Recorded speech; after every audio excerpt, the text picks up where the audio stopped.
start the trial, and then see how senators wish to proceed, the Democratic leader wants to write a completely new set of rules for President Trump. He wants one single resolution up front instead of two, however many are needed. He wants to guarantee up front that the Senate hear from the very specific witnesses instead of letting the body evaluate the witness issue after opening arguments and senators' questions, like back in 1999. And very tellingly, Madam President, our colleague from New York completely omits any motions to dismiss the case, like the one he was happy to vote for himself as a new senator back in 1999. Almost exactly 20 years ago today, prior to the Senate trial, Senator Schumer said this on television, direct quote. Here's what he said. Certainly any senator, according to the rules, could move to dismiss, which is done every day in criminal and civil courts throughout America. Motions to dismiss are made. And if a majority vote for that motion to dismiss, the procedure could be truncated. That was Senator Schumer in January of 1999. But now the same process that Senator Schumer thought was good enough for President Clinton, he doesn't want to afford President Trump. Go figure. Look, most people understand what the Democratic leader is really after. He is simply trying to lock in live witnesses. That is a strange request at this juncture for a couple of reasons. But one thing, the 1999 version of Senator Schumer vocally opposed having witnesses, even when the question was raised after hours of opening arguments from the lawyers, hours of questions from senators, and a failed motion to dismiss. How can he have prejudged that he favors live witnesses so strongly this time before the Senate even has articles in hand? Moreover, presumably it will be the House prosecutor's job to ask for the witnesses they feel they need to make the case. So why does the Democratic leader here in the Senate want to predetermine the House impeachment manager's witness request for them before the House has even impeached the president? Might he be coordinating these questions with people outside the Senate? Here's one possible explanation. Maybe the House's public proceedings have left the Democratic leader with the same impression they've left many of us, that from everything we can tell, House Democrats' slapdash impeachment inquiry has failed to come anywhere near the bar for impeaching a duly elected president, let alone removing him for the first time in American history. And so those who have been eagerly hoping for impeachment are starting to scramble. Chairman Adam Schiff and House Democrats actively decided not to go to court and pursue potentially useful witnesses because they didn't want to wait for due process. Indeed, they threatened to impeach the president if they had to go to court at all. That intentional political decision is the reason why the House is poised to send the Senate the thinnest, least thorough presidential impeachment in our nation's history. By any ordinary legal standard, what House Democrats have assembled appears to be woefully inadequate to prove what they want to allege. So now, the Senate Democratic leader would apparently like our chamber to do House Democrats' homework for them. He wants to volunteer the Senate's time and energy on a fishing expedition to see whether his own ideas could make Chairman Schiff's sloppy work more persuasive than Chairman Schiff himself bothered to make it. So, Madam President, this concept is dead wrong. The Senate is meant to act as judge and jury, to hear a trial, not to rerun the entire fact-finding investigation because angry partisans rushed sloppily through it. The trajectory that the Democratic leader apparently wants to take us down, before he's even heard opening arguments, could set a nightmarish precedent for our institution. If the Senate volunteers ourselves to do House Democrats' homework for them, we will only incentivize an endless stream of dubious partisan impeachments in the future. And we will invite future Houses to paralyze future Senates with frivolous impeachments at will. This misunderstanding about constitutional roles brings me back to something I raised earlier. The Democratic leader's letter to me, by way of the press, literally misquoted the Constitution. Senator Schumer wrote that we should exercise, quote, the Senate's sole power of impeachment under the Constitution with integrity and dignity. He attributed to the Senate, quote, the sole power of impeachment. Well, there's his problem, Mr. President. That's the role the Constitution gives actually to the House, not to the Senate. They give it to the House. Article 1, Section 2 says the House of Representatives shall have the sole power of impeachment. Doesn't sound ambiguous to me. If my colleague wants to read about our responsibilities here in the Senate, he needs to turn to the next page. Article 1, Section 3 says the Senate shall have the sole power to try all impeachments. We don't create impeachments over here, Mr. President. We judge them. The House chose this road.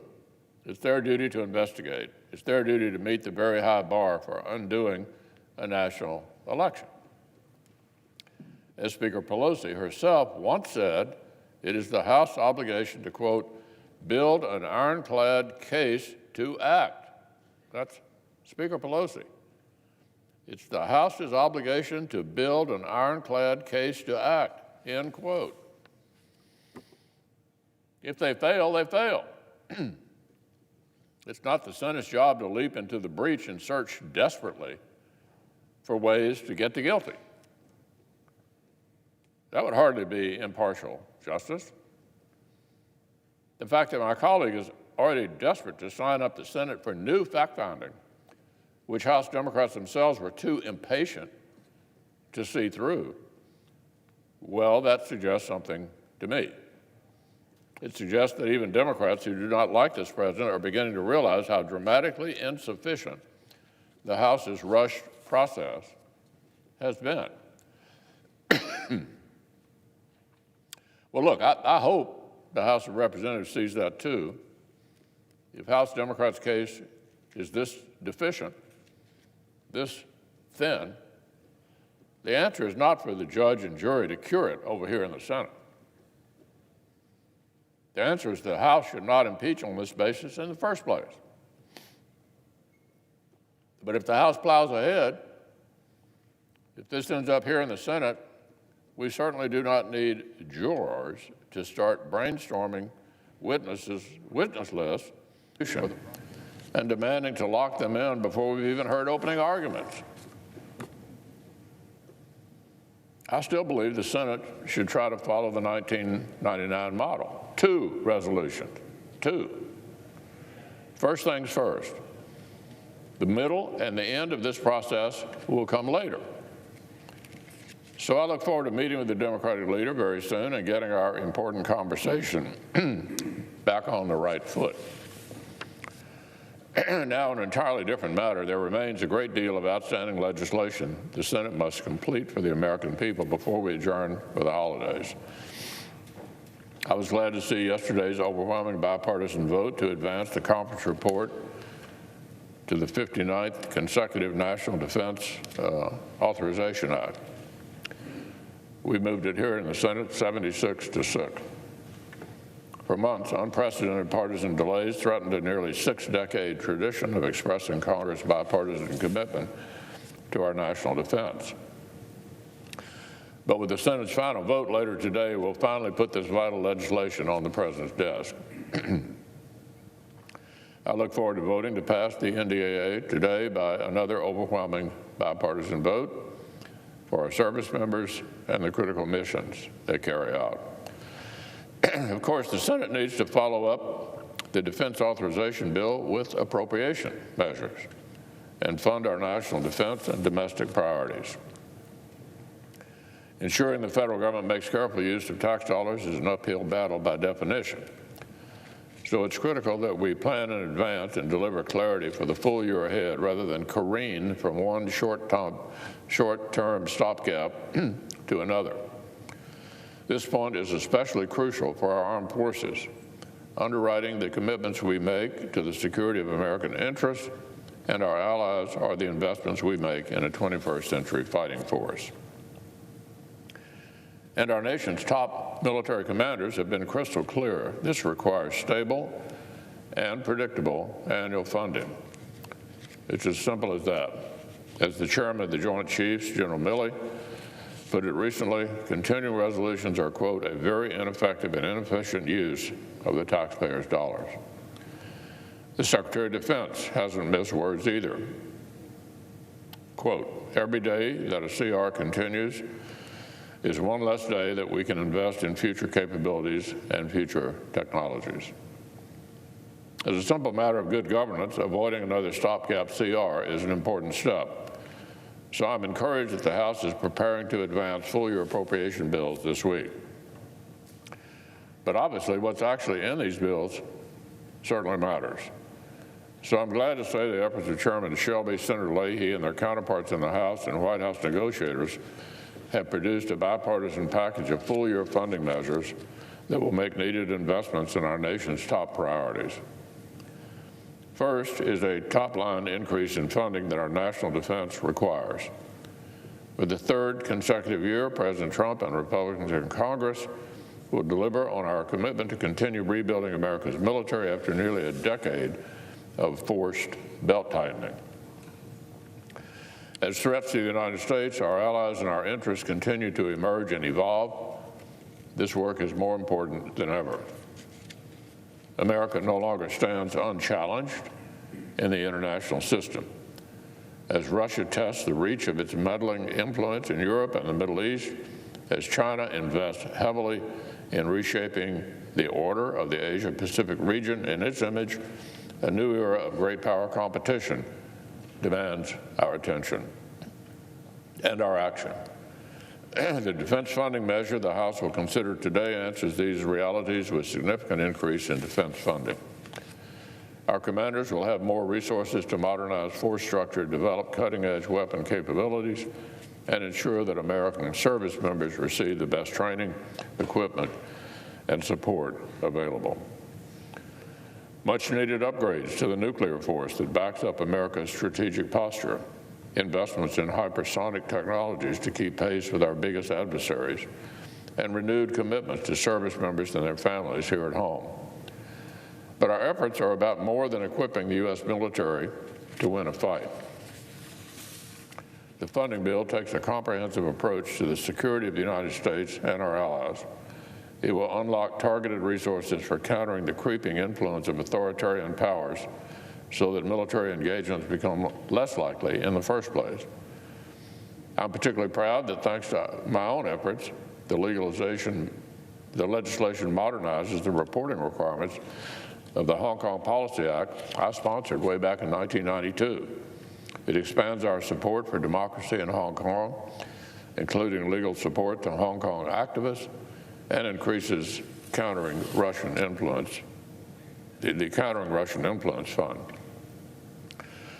Of course, our work goes beyond defense and foreign affairs. We're talking about full-year funding for the federal government's domestic work as well.